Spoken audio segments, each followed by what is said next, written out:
Caprice Cayetano update and during Kapuso Housemates Media Conference. Ang ganda pa nga ni Caprice, oh. Saka bumisita rin si Caprice dyan sa bahay ni Kuya.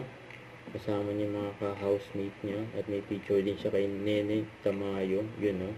Gusto ko po, kahit ang housemate or houseguest, gusto ko po talaga naman challenge experience. Kasi once in a lifetime experience lang po siya. So parang experience ko ng dalawang beses. Why not po? Kaya na-expect po ko at may enjoy ko po at for sure, lalaki po yung real friends ko na sumali po.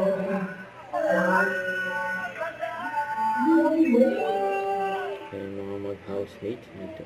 Or po ng isang very iconic na bahay. Naiwan silang hit. And sabi ko kasi wala na po kami matuturo na bahay na doon kami nakatira for home. So nakakasad din. Pero happy and excited po kami para sa mga next na papasok sa bahay ni Kuya. At makikilala ni Kuya. Makikilala ni Kuya si Kuya. Yan, oh. Ang ganda pa nga ni Caprice dyan. Nakapuso Housemates Media Conference for PBB Collab 2.0. Ang saya nila, eh. Nakasama sila ulit.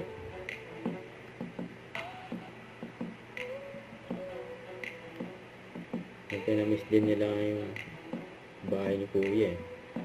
Ayun pa nga si Clifford, oh. Saka si Caprice. Nag-TikTok pa nga sila, eh.